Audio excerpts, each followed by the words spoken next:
Hello there, all you sportsmen, women. How's everything going? My name's Rodney Elmer. Welcome to the Mountain Deer Podcast. I'm here with Ryan. Hey, guys. And Taylor. What's up? And it is cool outside. It's beautiful. The fall weather is coming. Just awesome. Hopefully you're having a great deer season out there. Things are going good, looking up. We're all raring to go here. Just about to start. And we're looking forward to getting in the woods with some snow. It's cool enough last night that it's like, oh. It's just on the edge of it's like 10 degrees off of frost. Yep. That's what we had the other day. I was like, oh, right. Oh, man. It was pretty awesome. Today we're going to talk about some tracking, and a lot of it's going to be about the speed that you need to go. Yeah. And this is some of the things. This is one of those things that's a bit difficult to like really get your hands on, because it's so variable from situation to situation, and it takes a lot of practice in it. But there are a few things that, like, if you knew going into the game, would make it 1,000 times easier to tell basically how fast you should go while there's a difference between following and tracking, if that makes sense. Yes. Like, there are different modes when you're on the track. And actually you did a podcast with the Big Buck Registry guys, and that was actually that was the topic that you guys covered. Oh, definitely. Yeah. When to follow, when to track, or when to hunt, or when to follow, when to hunt. Yeah. Right? That was a good podcast. Yeah, because it's important to catch up to the deer. And yes. Most of the time, depending on the time of year, and depending on that deer, and depending on the snow conditions, and depending on the land conditions, and depending on yourself and your abilities, depending on how fast the deer and what he finds and what's going on, there are so many variables here that we got to discuss it. This is a huge topic, and it's one that everybody, it's part of your decision-making process, and it can really either make or break you. The speed you go is super important, and it can make you or break you. Yep. And we've learned quite a few lessons over the years that have helped out quite a bit. Yeah. Oh, yeah. Especially from the deer we didn't get. So the basis of, for me, the decisions of like how fast I should go most of the time had more to do with visibility than it did the speed of the track. Because there's a few things to consider when you're following a deer. One of the main rules that we always go to is when the deer's going slow, you go slow. And when you're reading the track and you're looking down and the strides have shortened and it's a bit more of a lollygag, it's not like holding a straight line and trotting right along. When it's nice and slow, that means meandering. There's a better chance for the deer to be within, eyesight of you, especially when it's thick, right? The longer the farther you can see, the slower you have to go. And when the track's not moving, most of the time it's like I move into the death creep right about then. Right. Well, it can be right on top of you, and depending on what time of the season it is, when it's early, go easy. Most of the time we go too fast. Like when you go for a walk, if you just consider, I'm going to go out and go for a walk in the woods or whatever, right? Yeah. There's like a way that there's like a time frame of the walk happening, and there's a way you act and behave as you go on a walk. If you just considered like how you would go for a big loop up in the woods and how you would go about it. Most of the time, say you're driving down the road and you come across a deer track. Yep. And first thing I want to do is assess it. Yep. Attitude check. Right. Now, if the woods are real thick and the deer, say he's been feeding down the side of the road, right? You're standing in the road and you look at this track and it's just kind of walking down the ditch, following the side of the road a little bit. Yep. It didn't run across the road. It wasn't like walking in a straight line across the road. Like there's a road crossing and then there's a road crossing, right? This one here just happens to be feeding down the side of the road. It was like probably at night when there wasn't too much people traffic. It was quiet, chunk of woods way back, someplace. And he was just kind of going easy, feeding down the side of the road.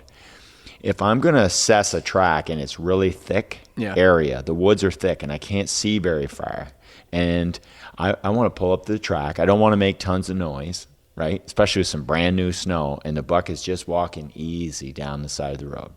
What would you guys do? How do you assess the track, and how do you go about looking things over right here? What do? You just get out of the rig and you look at the track and you see that it's going easy, and say there's some clover on the side of the road and it's been feeding and the woods are thick. You can't see in them very far around you. What do you do? What are some of the rules that you have to apply right First things first, look for deer, always. Right, because you might be standing there. Yeah, that's right. And like you get out, you check the track, you take a quick glance down, and then it's chin up and look as far as you can see. Do at least one quick scan, because it would suck to be getting out, looking on the track, and the thing's right down like into the woods a couple hundred yards or whatever. And Done that a couple times, right? Yeah, we've done that. There's a skid trail going out in there, and you're just walking, and you line up with a skid trail, and then you pick up your head and you look down the skid trail, and the thing's standing there, right? And you're like, you don't have your rifle, you don't have nothing. You're standing there like, and you're like, oh crap, and then there goes your opportunity. Assess the size of the track, always looking for width and length of the footprint itself. And then also looking for stride and, stagger. So if it's kind of like stepping off to one side or another, and you can tell the head's moving around a lot, it's going slow, and, seeing, what, if it's feeding, right, that means that there's a few things that are happening. One, it's not looking to cover a lot of distance most of the time. If it's relatively fresh, it's like, let's get on this, and almost like it doesn't matter if it's super fresh and going slow and it's a decent sized track, just take it down into the woods a little ways. Because most of the time it's really hard to see really what's going on until you get in the woods. The snow conditions are going to be different, and their attitude's going to be different when they get off the side of the road a lot of times. So going down into the woods, always take it at least 20, 30 yards into the woods a little bit. You don't want to go in there and be risky and start tracking without your rifle in your hand or whatever, but like taking a peek down in the woods and seeing if it just kind of like makes the hair on your back of your neck stand up a little bit, and see if it's something you want to check. But we'll most of the time take an assessment of that track and be like, okay, this looks like a buck, nice little stride, not really going anywhere, relatively fresh, let's continue down the road, right? Because a lot of times when it comes to deer that are feeding on the side of the road, they'll eat a little bit, go down in the woods, mess around, and then come back up and then eat some more on the side of the road, and make like these little like zigzags back and forth across the road. And you have to finish your road work, go all the way down, turn around, come back, see, try to gather as much information. If it looks relatively good, just take it, Another thing too, like, remember when we were filming you, Beeve, and we had that, you were looking at the tracks in the road and the deer ran across the road. Mm-hmm. That's a different scenario, than a deer that's feeding or walking up the side of the road a little bit. Because in some cases when they're like feeding and walking, they might not be on the side of the road you think they are. Right. Because they'll walk up, they may walk in the tracks of the trucks. They'll zigzag more. Yeah, and you may have to walk around on the road there a little bit just to figure out for sure that which side of the road they're actually on. Right. Because they'll come down, feed along the side of it, and then go back on the side they were. Mm-hmm. And if you happen to miss where it's an easy spot to screw up. A running track is easier. The other thing too, I noticed, especially like after you've had some traffic go through, vehicle traffic. So there's new truck tracks in the snow on the road, and when they can drive over tracks, especially if other hunters, they pass them up or they didn't see the track and they drove over tracks, you're gonna lose some information there. But also too, especially with experienced deer, I've noticed this, they don't cross the road slowly. They get across the road really quick and then they go back to doing their thing because they've been harassed from the road. One thing I've noticed while a deer's running, they'll walk up to the road. We've talked about this too in the podcast. They'll walk up and stop, like look both ways, and then like hop across the road really quick. So sometimes you'll just see the tiptoes. Mm-hmm. The very fronts of their hoofs will just make an indent for when they connect, and then they bound over the shoulder, go up the bank if there's one, and then they'll go right back to doing what they were doing before they crossed. Yeah, that running track can be hard to read because it's just tips. Right. Or he's just jumping and you don't get a good look at the hoof. Right, and of course a running deer track a lot of times will seem smaller than the actual deer because they're making less contact with the ground as they're going. And, or more. The or opposite, more contact. If it digs in, it can make a small one look big if he sinks into soft dirt. So but by the same token, a lot of times, like their front feet land and then their back feet land almost on top of their front feet. Like Right. all 4 feet will land in the same spot, sort of ish. And a lot of the hind feet the hind toes tend to be a little more pointier, and they're not as wide and rounded as the front feet. And this is the other thing to keep in mind too. When a buck is walking, and of course the back foot lands on top of the front foot, and in some situations I've seen a few buck that had huge front feet and little tiny back feet. So it and looks like a as they smaller deer stepping in their tracks. Yes, and the hoof print itself can be deceiving, especially when you only look at one. Yeah. But if you look at multiples in a row, and that's sometimes when a deer runs across a road, he doesn't really leave you much like signals as to the size of him, because it's just a running track. Which is why you take it into the woods. Yeah, it's distorted. It's different. It's strung out. You don't get to see the size of his step. So it doesn't tell you much about his body size. And a running track is very hard to read. A walking track is much nicer. Much. And it can tell you a lot about the width of the animal's chest. It can tell you a lot about the length of the deer too. Yes, by the size of his stride. Yep. So you're looking for the width of the 2 tracks, and then you're also looking at the length of the stride between his steps.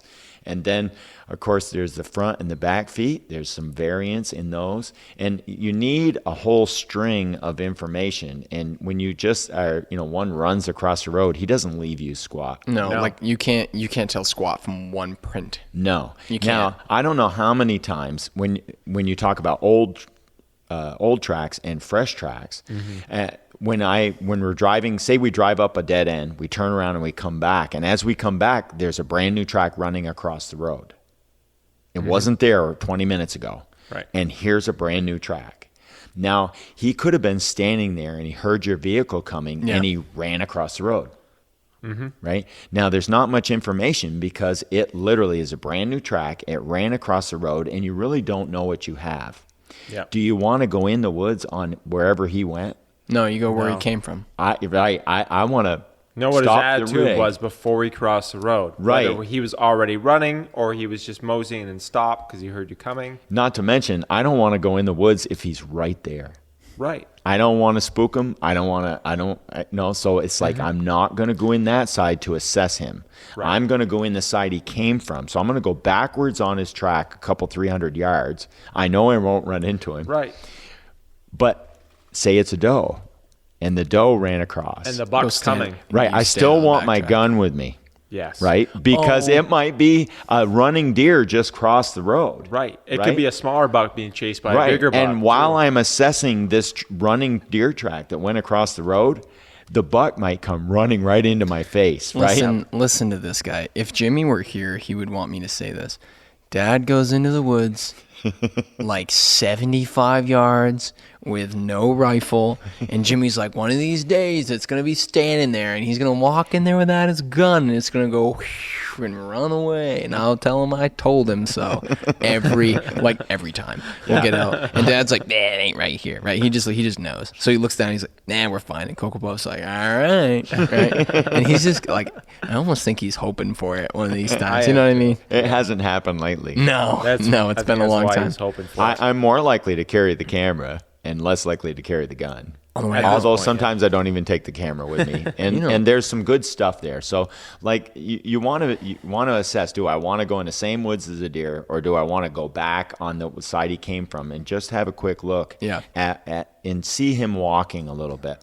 If I get 25, 30 yards of him at a normal walk, I can tell a lot about his track. I can tell, how wide his chest is, and I can tell, like, in a quick ballpark idea of, is this a really big one, or is it like a 3-year-old, or is it like just a spike? Get some information on Yes, it. a really young deer. So, like, you can learn a lot about them, and of course, I want the biggest, hoggiest, widest, flared out, toe dragging, Flat-footed. buggered. Yeah, that's what you want. And as soon as you really start looking at lots and lots of deer tracks, and then you come on to that thing where you just have to stare at it. You a look at the stick track to and go you say, from your belt look to your at chin. the size of that thing, right? When you see awesome Yeah, you especially your won't have first to time think around. about it anymore. You'll Yeah. be just like, let's That go. one. I've seen awesome in a 2-day-old track, and I want to take that track. I don't care about the brand new 3-year-old right up the road.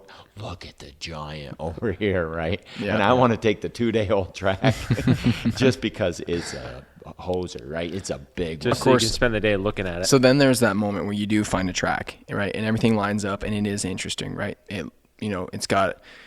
It's got the 2 boot, right? Where you put your heel of 1 foot on that track, and then you put, toe to heel of your next boot against it, and it's 2 feet, right? 2 of your boot prints and ours, like 12-inch boot prints in between a walking stride, nice big thick track, right? A good looking buck. Yeah, like or a 24, 26-inch step. So that's kind of what we're looking for. Is we're looking for a 2 boot track, nice decent stride. We're looking for a long deer. Long deer, early season tend to weigh a lot, just because they have a 10-foot deer when you stretch them out on a game pole is always going to weigh more than an 8-footer. Oh, yeah. Even if the 8-footer's stocky, the 10-foot could be all skin and bones, and he's gonna weigh weigh the more. same, right? So we find a deer we like, and now it's time to take it into the woods. And right off the bat, you haven't gone very far on the track, and maybe you've taken it on the other side, backwards a little ways or whatever. And now it's time to start assessing. You have to start stuffing as much information from that track as you can into your head to know how to proceed. Because his activity earlier, you could have missed a whole bunch of feeding and a whole bunch of business, and now that deer's headed to go lay down, and you don't know that. And you start meandering, and you're just cruising right along because you think the deer's ahead of you a long ways. The first thing that gets in your way when it comes to determining the speed you should go is there's always this idea that I'm not there yet, and that the deer is ahead of me somewhere, right? Way out there, I got to go catch up because you think you're behind. If the track isn't smoking fresh, you almost feel like I have to cover some ground in order to get there. Not true. There's been a whole Right? bunch of times, like right out of the rig, go 200 On an yards, old track. and that darn deer is right there. Yes. So when you're first grabbing onto a track, always go slow, nice and slow. Take your time to really scan the woods, see what kind of woods you're in, what the visibility is going to like. Because not only do you have to download from the track, you also have to see what the environment that you're going to be spending the day in is like. Yeah. And once you have like 2, 3, 4, 500 yards of this deer, right now you know what the deal is. Right. By then, you've seen some kind of pattern of behavior. Either we're going a relatively straight line, or we're moseying and browsing a little bit, look for little clips off brush and stuff. And now you say, okay, we're going slow. What's the speed? If it's moving right along, you can go a little bit steadier and move right along. And you look down the track as far as you can, and then most of the time, just keep your eye on the downwind side and just mosey right along. As soon as there's a change, right? Noticing the changes in the track is what makes you slow down. All of a sudden the deer just starts veering to the left, right? And you're like, Or stops. Yep. Or there's a 4-way stop, or there's a bed, or all of a sudden there's running tracks, right? These are things to know. And most of the time it's reactive. That's the problem with tracking is it's not, you're not getting the information right as the deer's doing it. It's delayed because the deer all of a sudden gets up and runs. And if you don't see it, you will keep plugging along on the track, and all of a sudden you get to running and you have to stop and you say, okay, what happened? And you have too to. late. That's right. It's already gone. Which is why the speed is super, super, super important. Yeah, that's what sets it. Like if there's say he's walking steady, and he's just got a steady gait, and if the gait changes for any reason, it increases or decreases, I want to know about it just as early as I can. Yep. I don't want to wander over a whole bunch and not notice the difference in the steps. Like when you guys were little, you guys were doggers, right? You would follow, but you weren't readers. So I would say to you, stop stepping on the tracks. I need to see the spacing. I want to see the spacing in the deer's tracks. Stop walking on it. All right. Leave me a little piece of it every now and then so that I can see how his steps are going. And after a while, when you follow him a while, you'll get that. The other thing is like when you first get out of the rig and you start on into the woods, I don't care if you're going to your tree stand or you're going to start tracking or you're just going to start still hunting in the woods. When I first get out of the rig and I load my gun, I tend to want a horse out of the gate. You want I to just burn. want to take off and just go. That's why you have to go slow. And I'm not ready for shooting. I'm not ready for listening. I'm not ready for paying attention. I haven't taken a breath. it's easy to get in a hurry in that because you're excited too. Yes, and there's been so many critters that have been right on the side of the road, right where I first got out. Even if it wasn't a track. I did this like 4 times last year. Right. So like I come out of the gate easy. Yeah. I just step out and I get myself in a woods mood. You know what I mean? You got to put yourself in the headspace for it. Because I'm still with Jimmy in the truck, listening to the radio and looking at the ground, eating clementines, right? And eating clementines or candy bars, right? So, like, I have to get back into the woods mode and get back into me being comfortable, feeling good, and ready to go. And then I'm paying better attention, and I do better, right? So don't slam it right out of the gate, no matter what. Even if it looks like the deer's a long ways away, I just don't come out of the gate on a dead run because I'll just screw up. And I want to be paying attention and going for it. So that part of it is like right out of the gate, go easy. When you're sure and you're confident the deer's holding a line and he's moving right along and everything's going great, then you'll be good. You'll be able to know that the deer is out in front of you, and you can pick up the pace a little more. You won't have to listen and look around quite as much, and you'll be able to just kind of just follow the track right along. And if the deer's like holding a line, he's going straight and he's keeping a steady pace, you can hold a line, go straight, and keep a steady pace. You don't really have to You can look cover for some him. ground. You can cover some ground and keep your chin up, but just keep walking right along and just go right along. As soon as anything changes, the terrain changes, the wood type changes, you elevation. see elevation, other deer, as soon as there's some big change of things, then I slow up just a little bit, pay a little more attention, and as long as I can see the track far enough ahead of me, I can just kind of keep a steady, just keep coming easy with a mix of going as fast as you can with paying as much attention as you can. With noticing everything. And doing good. I want to notice everything when I get to the point of it's time to kill it. Like when I think the deer's within a couple 100 yards of me, now I want to notice every little thing. Right. Before that, I could care less. Joe Donito uses that great analogy of the deer on the highway. Then he pulls on the off ramp. He makes a turn. He pulls into the neighborhood and does some squiggles, and then pulls into the yard and does a double and parks. And then he goes over to the refrigerator, right? And does some eating. snip, and then either he's on the couch or he's in the bedroom. Right? Yeah. Or he goes back on the highway again. Stopped home for a snack, and now he's back on the road. Right. And now we got to go back to highway movement, but we're paying attention. One of the things that actually, because Ryan and I are, actually all of us, which this is a fun little piece of trivia. Every one of us has motorcycles. The only person who has a cruiser is Cocoa Puff. He has a trike. The rest of us have ninjas, right? So blacked out ninjas. Yeah. We got our motorcycle licenses 2014 B. Is that when it was? We've been riding for 6 years. Yes. No. 15? It was 15. Because our 636s, our big bikes, are 15s. Those are 15s. So it was 14. The 300s were 14. We got our license in the anyway. Yeah, so it was in 2013. Either way. 2013, 2014. And of course, we didn't have much motorcycle experience. And when we got to the course, there was something that the instructor said. And because motorcycles, the way their headlights are shaped, the size of the headlights, and the typical angle. Speed, right? There was something they always said was you don't outdrive your headlights. Mm-hmm. And that's the same way in a car. At night, you don't go faster than you can see, which is a perfect analogy for when you get into thick woods. A determining factor for your speed is you don't outdrive your headlights. If you can't take in all of the surrounding area, slow down. The more there is to look at, the slower you have to go, because if you're just going and you can't see everything and you're missing stuff, right? That's when you're going to mess up. That's when you're going to have an issue. Mm-hmm. And the track is the same way. If the woods you can see a long ways, or it's the visibility isn't the issue. If you can't follow the track well, right? So say you're in some grass or there's not that much snow. If you have to keep looking down at the track in order to follow it, you have to go super slow. Don't worry about the deer outrunning you. That's not an issue. It's better that you follow the track all day long going slow and never catch up to him than it is for you to catch up to him with your head down. And just keep burning him. Right? Because one of the things about speed is if you nail speed right, you do have the element of surprise.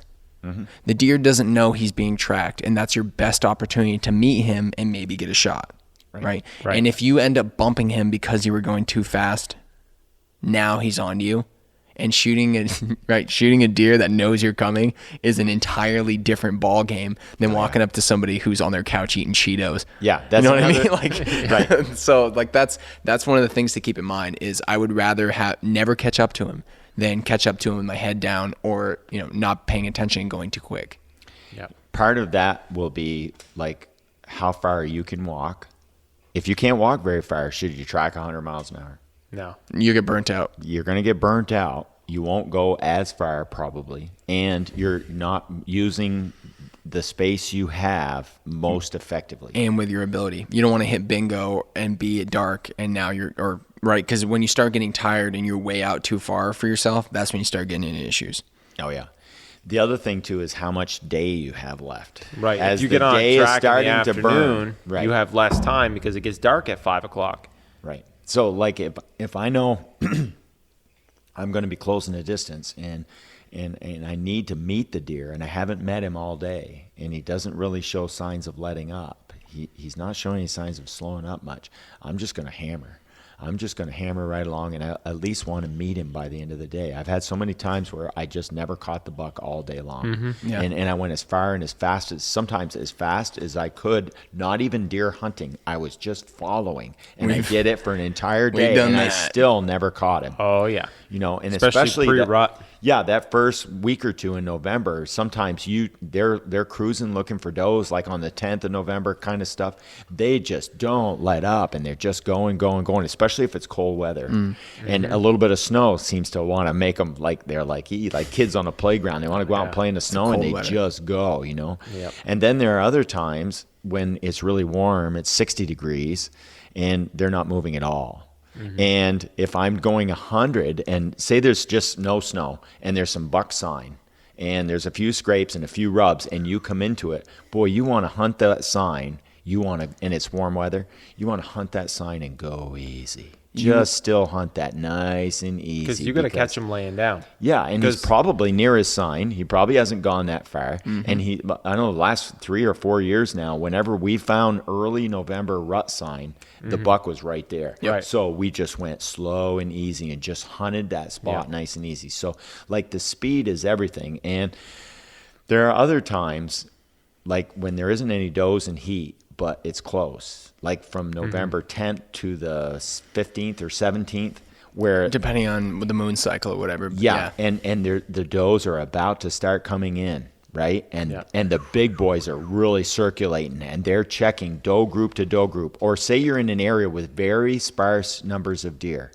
and he's in that search zombie walking mode. I need to find a doe, and he just keeps going and going, and he can't find any deer, so he just keeps walking and walking, and he'll make a little sign. He'll rub his horns, he'll make a few scrapes, like on a side hill, on a logging skid trail on a side hill. He'll make some scrapes up the skid trail, and he'll just hook the entire mountain and then go over the top and down the other side, and he's just out kind of cruising, walking easy. I need to find a doe. Those kind of deer, you just go and hope and pray that you don't bump him, but he's not going to find anything. You don't even mess with it. Those are the tough ones. If it's a giant and it's the only one in the woods, I'm still taking it. Yeah, He's going to show me his loop. He's going to show me where You're he's at been least going to traveling. learn the woods too, especially if you haven't been in there. Yeah, it's a new spot. You might learn good spots. Would that you are rather? good reference points? Would you later. rather follow a giant and going 100, or follow a medium to small size buck that's going slow? I still want a giant. yeah. There it is. I'm not a trophy No hunter. way, man. Yes, I no, am. yeah. No way. I want the one going slow. If you're out to really I kill want a something, mosey. Well, I want to see something. Depends what your goals are. He wants I wanna see the him. film deer.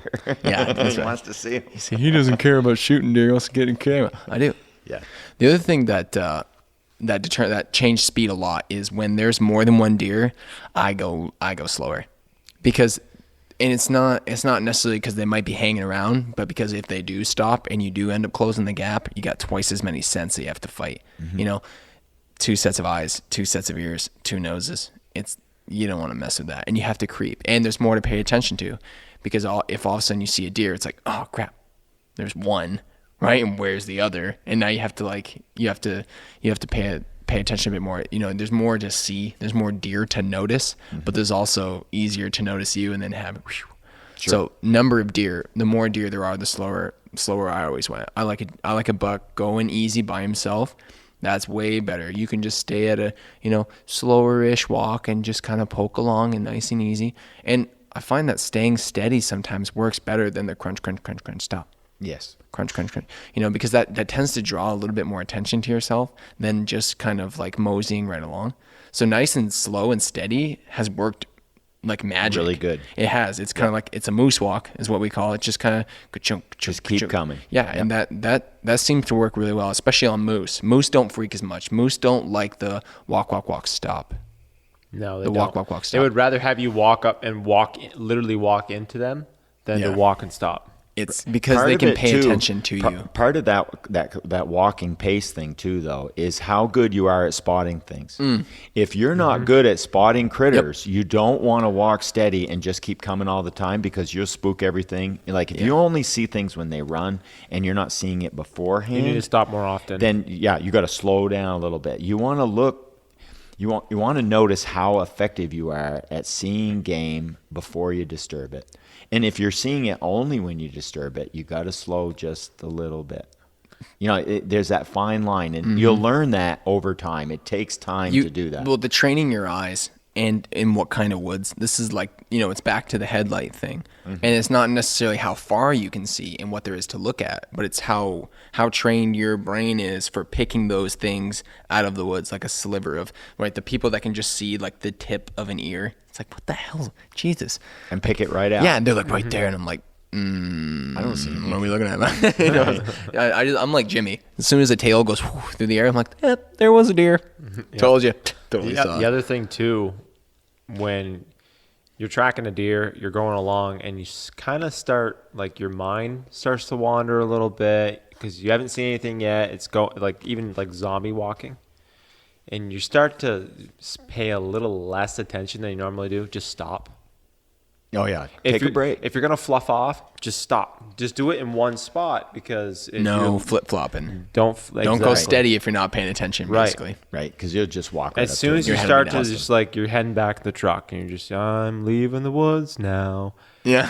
Stop and get your head. You can take a minute and get back in the good mindset. That was very Eeyore-esque. Well, and What some he of the cares. places that you'd want to do that, like a corner in the logging road, right? Hills. You stop in the corner. You stop before you come over the hill. There's a Walls. change in like a wall of brush like a wall or of something. brush or trees, Yep. evergreens. The other thing, Before too, is just step up to the edge of the And look logging through road it and look first. down it and through it. Right. we all before you come have a back. tendency to do the same thing, and animals do this as well. The slower they go, the more they pay attention. Yes. Yes. When they're on the highway, just like when you're going through the woods steady, you miss a lot of stuff, right? And you So can use that to your advantage when you the animals are up when you moving. have deer, right, and say the bucks are pushing does around, it's like, man, is that the go time? Because we were in, I think it was this past season, we were in New Hampshire, and there was a smaller buck, and it was like late December. It was like the 9th or 10th, 11th maybe of December in New Hampshire. And there was a smaller buck with his head right up a doe, and she's just running to get him off of her 3 times. They loop around the mountain, comes right back to me. And of course I wasn't paying attention. And all of a sudden, doe, buck. And I'm like, oh crap. Right. And I wasn't ready. And I was like, huh. Right. And it's getting late. We're talking like almost 4. Yeah. So I was like, well, let's go up the track and I'll take a peek at it. Who knows? It might come back on the track. So I walk up there a little ways and I stop and I look down. I'm like, yeah, it's nice. It's, it's a small buck. I just maybe saw small antlers. I didn't really get a good look at him. The way they were running with one head down, the other one tail, kind of cupped and leaping. I was like, yeah, I know what's going on here. Yeah. Right. And I'm like, oh, well, I listened for a good long time, maybe 10 minutes.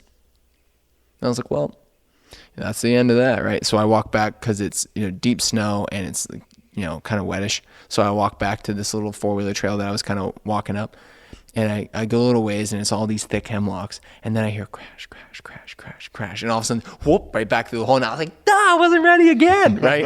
and you went right by so you I again. run right up there to get ready, and they're gone again. Yeah. And I was like, well, what were the odds of that, right? Right. I Pretty stand, good, I, actually. I stand there for 20 minutes. twice as long, right? And like they would have come back by now, right? And I'm like, I'm cashed basically. I walked a long ways. I'm kind of like, I don't really care, right? Right. I go down the hill, and had I stood there in that exact spot, they ran my track back over a third time. Yeah. A third time. Yeah. But they were not paying attention. No. I could have like been standing there doing jumping jacks and they would have ran right by me. They were so busy. And of course she's like, get off me. And he is hyper focused on her. They don't care about anything. Right. They're just looping and they're going nuts. And that is your opportunity. Like if you run sideways to get a shot or you make any like really fast movements or anything, they're not going to notice it as much. Nope. They're not going to be paying attention. Yep. And that's a great time for you to be able to move right quickly. Like if a doe comes right by and she's running and you see her tail's kind of like in that little cup shape, run right down to her track. If there's a buck coming, he's busy, right? And you run right down there and he's coming through the woods in a hurry. He's not thinking danger, and plus even if he was, right, he's not seeing much, and then that's an opportunity, and that's worked really well for you. So the faster they're going, the less they're noticing too. If you're going slower than the game, a lot of times you have the upper hand in that situation. Beeve, how many times have you and I been on 2 bucks together? At least twice a season. Yeah. Now here we are, like pre-rut or even during the rut, and one buck doesn't like another buck, pushing each and other he's around. Following that. Get out of here. There can also be the little buck following the big one to see what's up. Yep. I've had a few times where the big one is following up the little one, right? And this is another time, if you have to take a track, would you like 2 tracks? Yes. Yeah. Does it usually mean they're going to go? It usually means they're going to be heading out of How town. many times have we gone a long way? It's Now, most sometimes of the time in that situation, you're going for a walk. you're going to go for a walk, Yeah. probably. But But we've had a few where they got in a fight. Well, I was just gonna say, was it last season? We had 2 bucks and they fought twice on the snow machine trails. Yep. Above where you were dogging your deer in the swamp. Oh, Yeah. sure. We had Jer with us. Yep. It was Chair dog. It was right. He had gone home because he had to go prep for boot camp, get all that stuff ready. So we were walking on the snow machine trail and we saw 2 buck tracks and we saw some blood in the snow because the big boy had stuck the little one, and then they got into a scrap twice. And it was an area probably, was it like 15 by 15 square feet where they had flattened it all down in the brush, and you could see chunks of hair in the snow, and there's blood here and there, and then they take off running again, and then they did it again. But again, that was all day, and we never saw them. Well, not to mention, like I've had quite a few scenarios, like with long toes, right, where 2 big buck got together and they did a giant threat walk, do-si-do, in about a 300-yard area, where them 2 buck followed each other around and tried to not fight. Yep. It was going to be a contest. Sizing each other up. Yeah, and they walked side by side, or one followed the other one around and around and around, and you could tell they'd been strutting all over the place. And then there's a giant fight scene, and then usually there's a loser, and a loser runs, and the winner chases. Yeah. Or gives chase to him. The Grinch was the same thing. Lewis and I followed those 2 for a long ways. So I want to say there's been 15, 20 different scenarios in the last 10 years where we've had 2 big main bucks that didn't like each other and were threat walking and following each other and then getting in fights and then chasing each other, and one giving pursuit to the other. Yep. I've heard 2 different fight scenes going on and have said, am I hearing what I think I'm hearing? And it's clack, clack, clack, clack. And then it's clack, clack, clack, clack, a little bit more. And I'm like, that's 2 bucks fighting. I am going to shift into overdrive, and I am going to go running right at them 2 bucks fighting. I'm going to run down in there they're fast. Not going to be paying attention they won't to anything be paying but attention. each other. I'm coming 100. Now, the very first time this happened to me in Maine, I listen and I'm like, can I be hearing what I think I'm hearing? And it makes me pay attention, right? I'm sure. suddenly hearing this. You're amped. Now there's very little snow on the ground. It's only like a half an inch, just a small amount. And I'm perked up and I'm listening to these two bucks, what sounds like two bucks fighting. And then I notice some movement a little bit to my right, about 35, 40 yards away. I look and there's a deer standing there. And it's a little buck. It's a little 3-pointer. And he's listening to the two bucks fighting down there. Then he turns and looks at me. And the two bucks are fighting. And he turns and looks at them. Now he's in between us, right? Mm-hmm. In between the two big bucks fighting and me. Yeah. And I don't dare to spook him because he'll go running down in there and spook them. Right. Right? If a deer goes running by them, and then I'm thinking, no. So I'm thinking, well, what do? I need to get down there, right? And I'm listening, and I can't hear them anymore. And I'm like, so I wave my hands at him. Get out of here. Go on, right? And sure enough, he doesn't run down the tracks. He runs off to the side. So I just go burning right by him, and he runs off more when I go tearing down into the spot, and I find the two bucks. There's blood and hair on the trees, and they've been going at it. And now I'm running down to where they're starting to, one chases the other one away, right? Yep. They break up and one runs after the other one, and both bucks are running full blast. So I'm running right after them full blast. And they run out into this open grassy swamp area where there's no snow. Mm-hmm. And it's huge. It's 300-400 yards across it. And nasty, I can't tell wet, where they went. Yeah. So I'm looking in the grass for their running tracks, and I can't find it. And I'm listening, and I'm grunting like crazy, and it doesn't do me any good. And I never meet up with these bucks. And it's now 2.5, 3 hours, and I've hunted in the direction they went. But the snow's melted away. That doesn't really do you that much good. No, and the snow is now melted away. It's gone completely. It's warmed up, and the snow's melted, and everything's wet, and I'm done. And so you're going to have to decide, should I go fast or should I not? You definitely want to call like crazy. Mm-hmm. In that kind of scenario, yeah. If the winner is in between you, most of the time the loser of the two bucks is way out there, and the winner is closer to you. Right. And with long toes, that ended up being the case. Long toes was the loser, and the winner buck had the doe. Yeah. And Pete came, and the two of us circled the mess, and then Pete takes off after the winner, and he met up with it. It didn't go far. Yeah. Right? The doe didn't go very far. So he hunted nice and easy. The doe blew it. And the two deer ran away, and Pete couldn't get a shot at the monster, but he did get eyeballs on it. Nice. It wasn't that far. He got a chance. Mm-hmm. Me, I never catch the loser. The loser just leaves, and he just takes off and goes. He's bleeding a little bit, but boy, he went a long ways. And the next morning is when I pick him up, I find him and shoot him. Yeah. And he was only probably a quarter, 3/8 of a mile away from the fight scene in another area. But he was by himself, and he was the loser. But he was still catchable. So, determining the speed with two bucks, I tend to just come along steady and just keep coming. Yeah, when they're distracted, move right in. That's right. Get right in. Yeah. And of course, that's the other thing too. If I'm just out, say I'm still hunting, and all the moose are on their feet, the bulls are rubbing their horns or they're walking around. They're on their feet and they're moving. They're feeding a little bit. I watch what the other animals in the woods are doing, and if everything seems to be on its feet, I'm going to expect the deer to be on their feet. Yeah, and that's the very best time to be moving around, because I can get away with tons of things if they're on their feet. When they're laying down and it's extra quiet and they're not moving and I am, most of the time they burn me.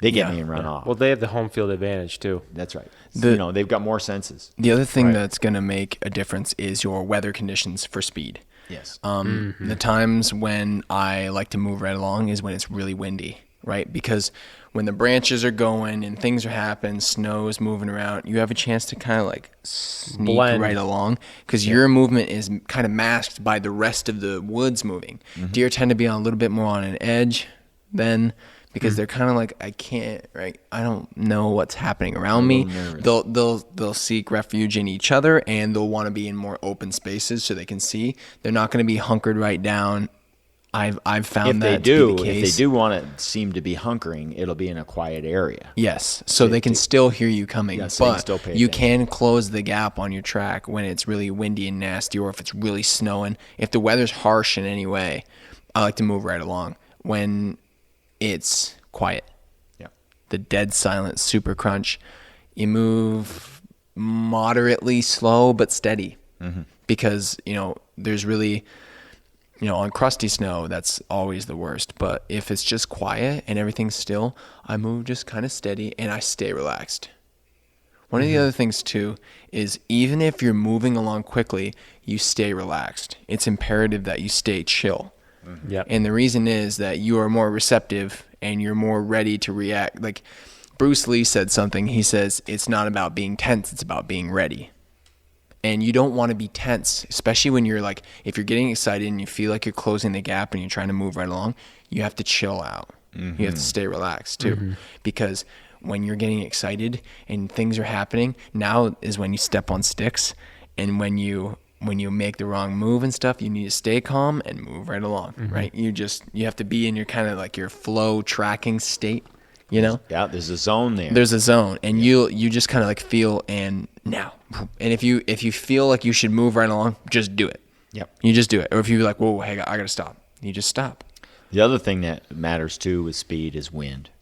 Like Wind is the best. I love wind. Wind- Harsh, big, crazy wind. well, not to mention direction, right? If the wind is Right. blowing That's another down thing, the yep. track, are you going to want to go slow? No. No way. You The saturate descent with your is going to be ascent. that much farther ahead of you. That's right. You're going to saturate it, and it's a completely different scenario, right? If you are up on top of a hill and it's a nice steady wind, even down at your feet, and the animal's on the upwind side and you're downwind, and it's a beautiful steady wind, well, you can go as slow as you like then. Yeah. Right. And Yep. that, so like I always pay attention to the wind because it helps me adjust my speed. And Yeah. and also too, like if I'm say the buck is crosswinding and he's going crosswind and he's actually sniffing the whole mountain by going crosswind, right? He's Yeah. sniffing a whole ridge by not climbing it. The wind comes over the ridge and rolls down to his side. And if he it's fine, parallels he'll it. go up. Yeah, and he's paralleling it. And all of a sudden he turns and goes upwind because he smelt a doe up the hill, right? Or he suddenly goes downwind all of a sudden because there's a predator up the hill. Or a hunter on the left, right? Or a bigger buck. Say the wind's coming from left to right. Yep, another buck. There's something he doesn't like. Yep. And all of a sudden he turns downwind. I'll know there's something upwind. Yep. How many times have we been tracking together and the deer made some kind of huge movement? And I'm listening to everything. I'm looking at the terrain when the deer suddenly made a turn. And I say to you guys, okay, stop. There's a deer turn. Stop. Let's figure out Attitude what's going change, on. There's an always, attitude always. change here, right? So we pull up to that elbow in the track, and it suddenly takes off and runs downwind. And I said, there's something upwind right here, Yep. right? What did he turn from? What's going on? Now, I don't necessarily have to go and investigate it, but how many times have we just walked over the bank and just had a quick look, and there's a moose laying there, and he didn't want to walk right up to that moose, And just was like, nah. and then- he came up and smelt it and Or said, bear tracks. "Ooh, yes, bears, people, right? There's a hunter just came through, Yep. right? And the deer noticed it and did an elbow, and we haven't seen the signs of it. We didn't know what was up, and we just went out 25 yards and just peeked, and there was something right there, right? Yep. And the deer was on it. Yep. After a while, when you start seeing these things, you'll be able to apply it. And now we walk over to the hunter's tracks, and he was coming along parallel to us, and he happened to cut in front of us just a little bit, Yep. and then continued on, and he left a scent in the woods, and he's out there a quarter mile in front of us. Yeah. And the deer just goes, oh, there's a person over there. And the deer turns. Yeah. And then we pull up and say, oh, there's a guy out in front of us. Yep. And then we take the deer and we start. And then all of a sudden the deer is back kind of Continuing in the his same, routine. Yeah, he's kind of just stepped over. And now he's continuing his direction. And then he makes another turn. I'm like, ooh, that guy's coming in here. Right? Yep. I don't know how many times I've been tracking them or we've been doing it collectively together or whatever. And we get to the other side of a block of woods where we're all hunting and the deer runs into one of you guys. All the time. Right? And we're like, man, dude, that deer just knew you were there and it just turned off, right? Yeah. Right? Yeah. Oh, yeah. So that's going to happen, you know? Yep. And it's really neat. Sometimes it's a signpost rub Yep. and the deer turns and goes right to it. And now he made the turn, he smelt the signpost rub, and he goes over to it. And now we discover a signpost rub we never knew was there before. Yeah. Right. Any- The deer showed us The where it 90 was. degrees are the big ones. But any attitude change where all of a sudden they start running, they start walking, they slow down, they turn, Direction they change. stop. All those things is like a moment for you to like stop what you're doing and like reassess your speed and what's happening. Those are good checkpoints. And most of the time, by the time you're standing on top of it, it's like, that's as late as you want to notice those. And the looking down the track as far as you can in between sweeping, you know, looking through the woods, in between that, looking down the track will really help you to get your speed down. Seeing the stop sign coming way before you get there is always an advantage. Always. There's this like reading of the woods in general that I'm constantly doing. Yes. Right? I'm looking for quiet walking, noisy walking. Yep. Right? There are places in the woods where it's nice, quiet walking. And there are Softwoods. places where it's terrible walking. There are also too like windy, swirly spots and not so windy, swirly spots. Like if you're a big northern and you're swimming around in a lake and you're looking for a pumpkin seed to eat, right? What are you going to do when it comes to your movement through the lake? You're going to use the logs. You're going to use the edges and the Yep. drop-offs. You're going to Through the use the grass sides of the lily pads, right? And you're going to use the woods to help you determine your speed, determine where you will go, and the pond will help you, lead you to what you're looking for, Yeah. and help you get close to it. And so I'm constantly saying, well, what's the trees, right? And you never hear that from anybody else. They don't talk about the trees. They're You- not. The you hunt trees trees. are super important. You hunt trees. You They're do. so important, especially like just on a quick little note, like you're heading back to the rig. You're walking, you watch how the trees change. It's going to tell you what's in front of you. Yeah. Oh, you'll be in nice big open hardwoods, and I see a lot of softwoods getting tighter and tighter and tighter. That usually means it's going to be a mess in front of me, a wall of crap, or it's a swamp. Yep, moisture. You're always going to know the kind of how swampy, mushy the land is Or compared breaks to in the the trees. It could be like a clear cut or a river. All of a sudden, you're going through the Yep, woods, or and a then there's a road. big strip, and there's no trees. That means, or a road. That means so there's something there to make note of. And like, as far as speed too goes, like if I come, like a lot of times I'll have deer, they'll walk up a river and then try to find a place to cross. When I have a lot of cover noise, I focus less on how much noise I'm making because I'm next to a river. Right. And I just focus on more of what I can see. Sure. And I just Yep. cruise right along. Yep. When I get away from the cover noise, then I slow down. But again, it depends on what the deer's attitude is too. Hey, if I suddenly pull up to a giant swamp and I've got to cross that thing, I don't look down, I look up. Look at the tops of the trees. Because wherever there's hardwood trees, it's drier. it's drier. The ground is high, the roots are higher up in the air, and it's drier, and that's where I want to cross that swamp, is wherever there's bigger hardwood trees out in that swamp. If there's giant yellow birch someplace, there's some dry ground right there. Yeah. You know, there's solid ground at least. It's not mushy stuff where I'll sink up to my Yeah. chin. And if right? the woods are nice, I Right. go for the softwood always. and If the the woods are bigger, not- The mossier If the woods are stuff, nice, yes. and it tends to be, you tend to be a little bit thicker, and you can kind of, you can But almost that like goes sneak with through tree it. density too. Yep. And the types of And trees. skirting the edge of and the that, size of the trees. skirting the edge of that is good for, you can, when you can't be seen and heard as much, move right along. But the thing that got me to start shooting deer, like literally the day I started shooting deer, was the day I slowed down in general Yes. and stopped being worried that I wasn't going to catch them. Most of the time, they're closer than you think. They are, Yep. aren't they? They're not in a hurry to go anywhere. They live there. That's their They're house. just doing their thing. And if it's a big buck and he's zombie walking, the worst that's going to happen is you're going to learn about him and where he goes. Yeah, Right. that's the worst. That's And gonna then, happen. and Right. you haven't disturbed that buck, go back tomorrow.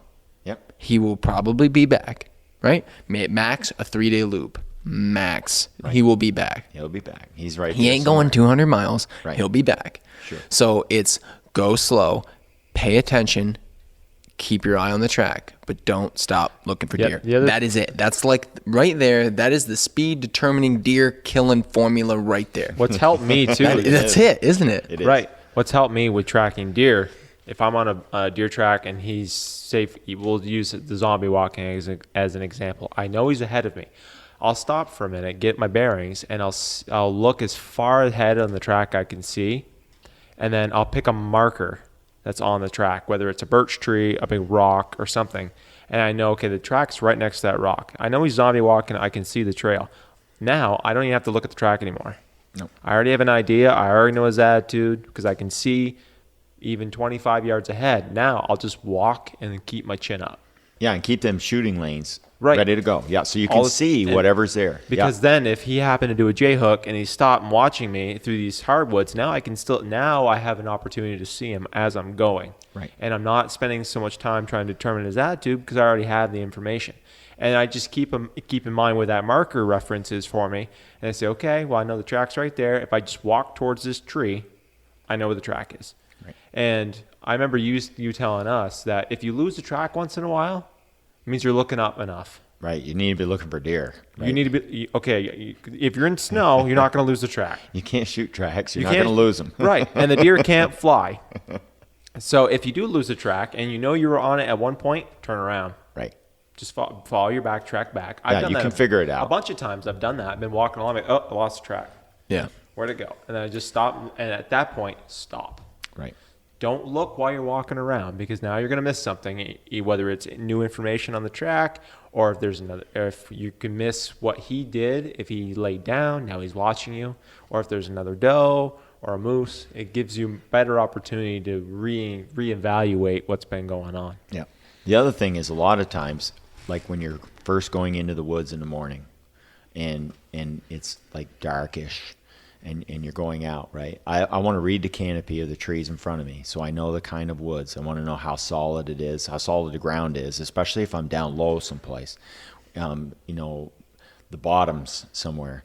I want to see the size of the trees that are growing there because the bigger trees grow in nice firm spots. And when it's all little tiny short trees, I go, ooh, it's either really thick or it's really wet or it's really tight, like you can't hardly get through it, and I won't be able to see very far. Yep. Right? Now, if I look at the canopy and there's a tight area, and then a little bit to my left, there's some bigger, taller trees, I'm going to take that left side a little bit if I've got to cut through something or get through.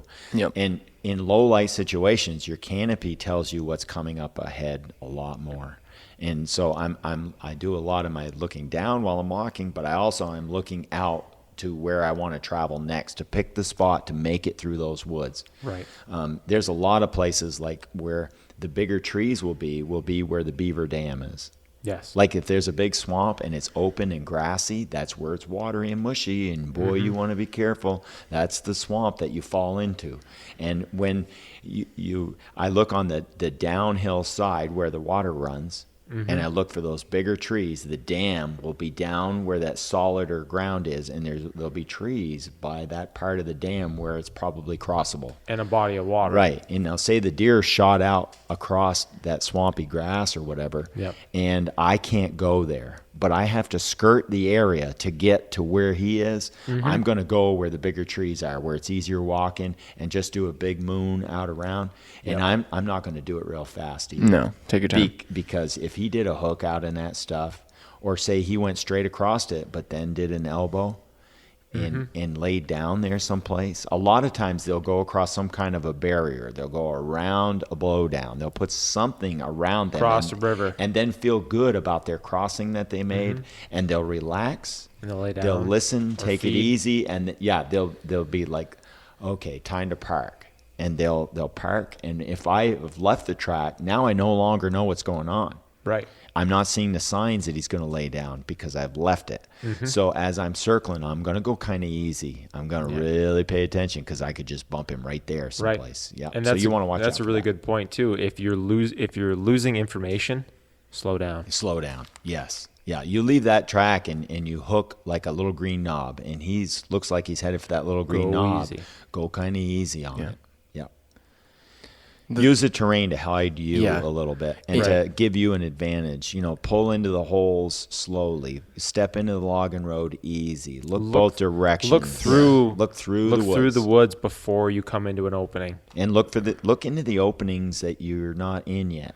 Yes. To try and spot him in it before you enter. Nothing, You'll never get to enter he's going to feel with him. comfortable on the side of a barrier thinking you can't see him. Yeah. And he could be standing right there on the other side of some shrubs, and you can see him standing there in an opening waiting he's for watching you. Watching you. And he's comfortable watching you. And he's like, well, he can't see me, so Right. I'm going to wait for him to come closer so I can get a better idea what's going on. Right. It gives you an opportunity to be able to do something about it. You close the gap. The thing that teaches you speed and what speed to go in certain situations the best is jumping deer. Yeah. You have to literally Is when do they it. when they run away and you're like, damn it. Right. And that's Yeah. that's The the thing. failing. Failure teaches you more than suggestion from victory. Yes. Always. Yes. Yeah. And the best thing to do is when you're learning guitar or you're learning an instrument or you're learning anything, you want to go full speed all the time.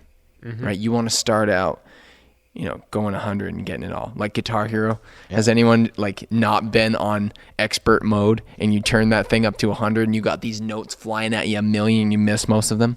Yeah. Start slow, especially when you're beginning tracking and you haven't gone too far and you haven't had a chance to really run into that many deer yet. You're better off to go slow and practice taking in and practice knowing and get into those situations. You have a great a great saying that you've always done. The faster you go, the faster you get in trouble. And it's so true, right? Your ability, the faster you go, your ability to read the track is diminished. Your ability to scan the woods for deer is diminished. Your ability to notice things using other senses is diminished. And you get tired. There is a slow down. Yes. Is really the key. You slow down, and once you get comfortable and you learn the woods, and now you know what's going on, you'll know when to speed up. But most of the time, people go too fast, and that's what ruins their chances of tracking down a deer and getting him. Yeah. There will be a stage where you will go too slow. Yes. And you'll be like, man, I could never catch this deer. right. If I was there 5 seconds faster, right? Right. If I got there just a little bit quicker. And there's those times too when you need to run. Like the deer jumps up and Jimmy's and it decoy runs. buck was a great one. Yeah, he took off on a dead run and then stopped and boom, right? And I don't know how many times that I've been, get your ass over there. Right? The thing ran over a hill, right? It ran over a hill. And I've only got to go 20 yards and I'll be able to watch him run 200 yards. Well, that moment, right? when you get down to crunch time, your speed during crunch time doesn't matter, right? So say you jump the deer and he's going through some hardwoods. Run to get a shot if you have to. Yeah. Right? You move right up as fast as you can, like go safe. Don't go tripping over stumps and shooting Right. yourself, or don't go crazy, but you got to get up to where you can see to maybe get a shot as fast at as you him. can while being as safe That's right. as you It's can. get right up there. Go.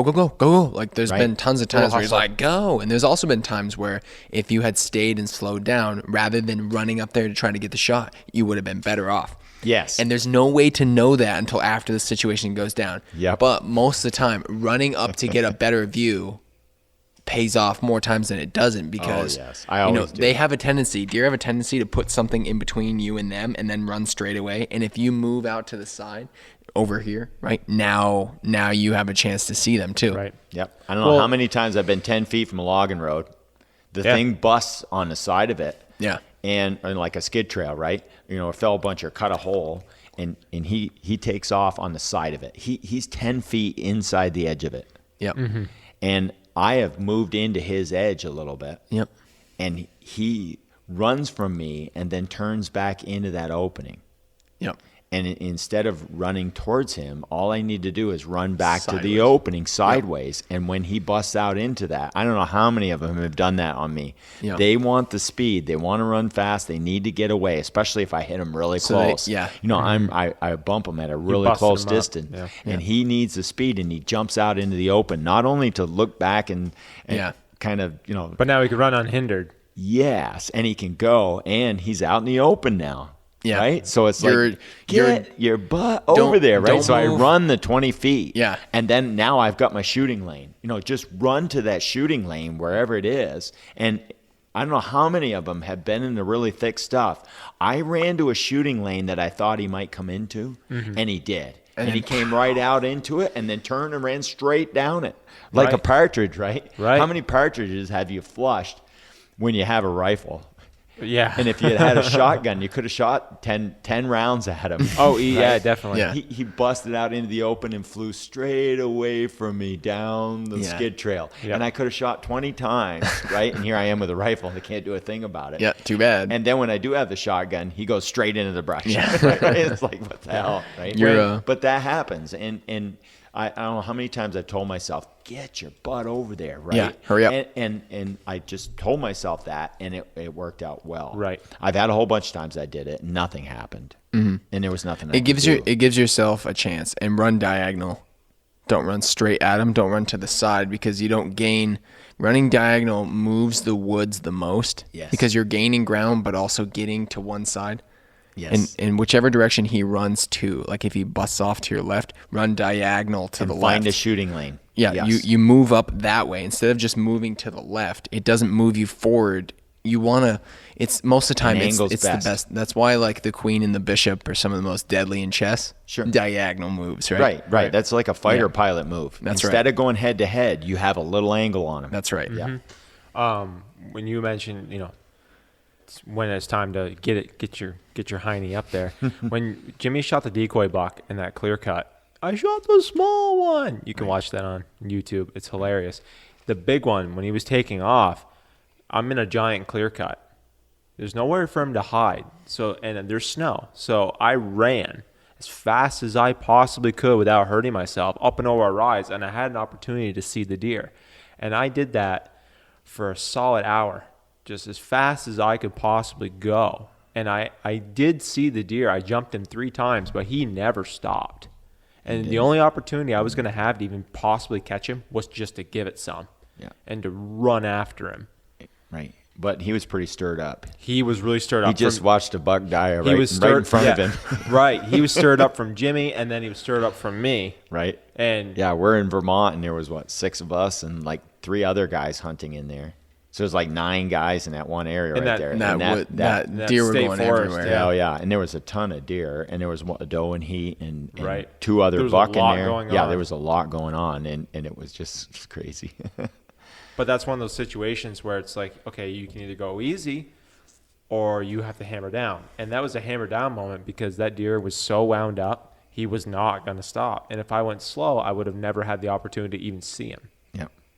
Yep. Now, one of the things too that will happen to you is as you're tracking a buck, and say you're behind him a ways, he say he's got 6 or 8 hours on you. Like with the Grinch was a great example. That buck, right? We hunted him the day before, and then the snow melted, and then we got a little bit more fresh snow, and I get on his track, and you can barely see it because there's snow in the track, but it was a buck, and it was last night. So I follow him up the hill a bit, and it gets fresher as I follow him. Now the snow is more uphill, so it gets deeper, and I can see it better, and I can see what I really got going on. He goes up the hillside. He's by himself. He was in a fight the day before. There are no does in heat, and it's like November 12th. He's going up the north side of the mountain, and he lays down a few scrapes in flat level spots with small hardwood trees. Those kind of spots. He lays Shelves. down. He lays down a couple of scrapes, and then goes farther up the hill, hooks his horns once, kind of half-heartedly, and then goes up the hill a little bit farther. There's some older deer tracks, and he walks. He half sniffs in one direction and says, "Nope, they're going this way." Like he checks in 2 seconds. He checks it, and he follows the tracks up the way they were going. He lays down a scrape on the runway of deer tracks that are fairly fresh, and it's like 3 does. And he follows them for a ways, lays down a scrape on it, and then leaves them. Like he knows they're not in heat. Mm-hmm. He turns and goes up into an area like to go lay down kind of spot. And as soon as he comes to a shelf, lays down another scrape, does a whole bunch of feeding, eats a little bit of green moss on top of the logs. Yep. That real green stuff. And usually they're right there someplace. Yeah. And he's really taking his time. He eats a little bit of cat paw. I can see some huge blowdowns in front of me. We're up in the spruce, getting nearer the top of the mountain. He's on a little bit of a flat area. It's starting to get steep again in the back of it. And there's a bunch of huge, like, top blown over spruce right there. And they're about 150 yards ahead of me. I can see these blowdowns and stuff. And I said, he's going to lay down.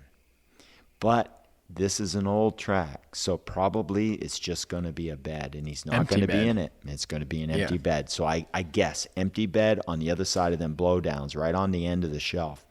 So I work my way down the shelf nice and easy, and he's going easy. And sure enough, he hooks out. He stops twice. He does a 4-stop and, like, stands there, like Surveying his. Yeah. And Where he's do I listening. want to lay down? He's feeling a little bloated with that moss in his stomach, and he's like, maybe I ought to park. Yeah. And he steps over to another spot, and he goes under a roof, right? There's a big, huge spruce tree. There's some openings without much canopy and a little bit of swale grass like.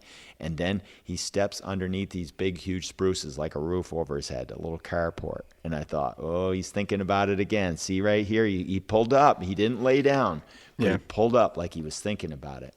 Then he hooks out around these blowdowns, and I'm looking at the blowdowns. He's going to go around those and lay down. So I'm looking right at those, and I'm watching, and now I'm creeping nice and easy, but I'm pretty sure he's not going to be there. So I'm not super thinking he's right there. Sure enough, he goes around, lays down, gets back up. There's a little tiny bit of snow in the bed, but not much. The snow stopped like at 7:30 in the morning. This is now about 9:30. So he goes back to feeding. He goes about 100 yards, and then he starts nibbling. And he's nibbling, and he's all over the place, and he's pounding cat paw and yellow birch, a little bit of maple. Nice. The yellow birch is kind of sweet, right? They like that. And he's nibbling where some moose had been.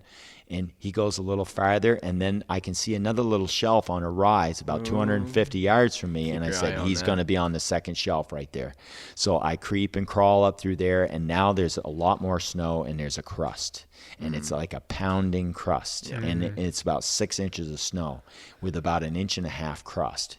So I grunt and walk, and I just go right up that bank. Grunt, walk, grunt, walk, right. And just before I crest it, and he could be right there, it's a small shelf.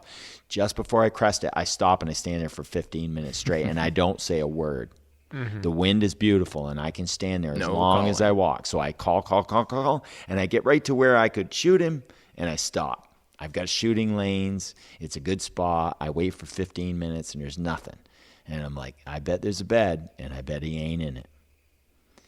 So I come over the top, and I finish looking the shelf over, and there's nothing, and I'm going easy, nice and easy. And he's doing the same thing. He pulls underneath the roof, but he doesn't lay down. He does the same exact thing, swings around a big blowdown, and lays down.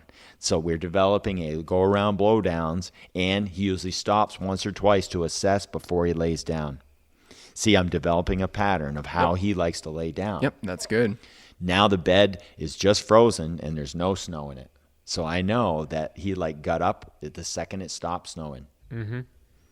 So now I'm only about 2 hours in between. That's the thing. I've taken 6 hours and turned them into 2. You walked where he was, and he spent a lot of time messing around there that you don't have to spend. So I'm catching up. And that is the thing on most tracks. You're gonna go faster than they went when they were just walking along. Right. Now, one of the sad parts is the wind is calming down. The clouds have blown away. The sun is coming out, and it's quiet, and the snow's getting deeper. He's going up, and we've already gained another 300 or 400 feet in elevation, and now we're about 2,700 feet up. He goes into this really steep valley and scoots and goes up onto the next finger. There's like this big valley that comes right off the top of the hill, and he shoots across it. It's all big, tall spruce, and we're high up on the mountain. He shoots down and goes up onto the next shelf in front of us, and I'm saying to myself, he's on that one. we're looking at bed number 4. He's going to be right here. So I call, walk steady down, and walk steady, call, walk steady going up. And if he is on that shelf, he can hear me now. I'm within a couple hundred yards, and it's a pounding crust, like when you shot your first buck. Yeah. That same kind of pounding crust. So I call, and I get right up onto the shelf, and I've got the gun right up, and it's a tiny shelf. It's only like 35 yards across it. And I'm saying right here, and I'm really paying attention. And as I start to crest the shelf, I stop and listen, and I'm looking. And right out of nowhere on the side of this spruce, I can see horn and eyeball and ear. I see this little tiny movement, which was him standing up out of his bed. And now he's standing in his bed, and he's staring and facing me, with this spruce tree covering up his whole body and half of his face. Naturally. So all I'm seeing is half of his face sticking out around this spruce, and he's standing right there, and I can see part of the rack. So I've got the gun right on him, and the two of us are locked. Now the wind is quartering towards him, so I can't stand there too long. Mm-hmm. But he doesn't know what's up. He's not sure. He knows you're a deer. Yes. Because he was hearing you calling, coming up the hill, and the wind's not quite at his face yet, so he's just like, I think it's a deer. Now I I'm also not sure. know that he was in a fight with another buck 2 days ago right there, and he Right. might be the loser. Right. He might be the winner. So that's and the want to thing, come too. over and kick my you butt. You don't want to overcall if he's the loser. Right. So I'm like, okay. And I'm saying, well, is he going to run from me, or is he going to want to come over and try and kick my butt? Because he might think that I'm the big one who's come back after him again. Remember, he's kind of being alone, and he doesn't seem to be interested in the other deer. This is that where much. Casey's small grunt would come into play. Right, Casey's His little little squeak. right? Well, the deer and I are locked for about 30 seconds, and I'm watching him, and I pull up and I look at him in the scope. I look at his face, a little bit of the side of his face, one eyeball and his ear and his horn, right? And then he blows at me and runs. So this is one of those, get your butt up there. Yep. Right. He's running, get up there. Yep. So I run about 25 yards right up onto the shelf with him, and he's now run to the end of the shelf and stopped. Ooh. He took like 3 bounds. That might cost So him. as I come running over the top, he gets a real good look at me. And I stop to see what the deal is. And, of Right. course, when you stop, they run. Mm-hmm. Right. And he blows at me again and jumps off the hill. And I'm thinking, well, do I run after him now or not? Because I've grunted a couple times. He's seen me coming, so I'm like, run to it. Yep. So I run as fast as I can to the spot he was standing. And lucky for me, there's 200 yards of nice woods that I can see, and he runs down the steep hillside in front of me. Perfect. He's in and out of the scope and trees and almost, and I scream at him, hey, right? I go, hey, scream top of my lungs. And he goes, stop, look back up the hill. Now he's about 80 or 90 yards looking over his butt right at me. And I go, pow, and I throw a bullet right in there, right? And he straightens out his head, and he takes off running like I hadn't scratched him. And I'm like, man, I didn't miss. And I run the bolt, and he comes to a stop down there. And I put it right there, and I'm waiting, and then I can't see anything anymore. And then, of course, I see this giant white flash in a spot right there, right where he's standing. And I'm like, that's him right there. Pow! And I pull the trigger. And it disappears. And I said, there, I got him now. And then it turns white again.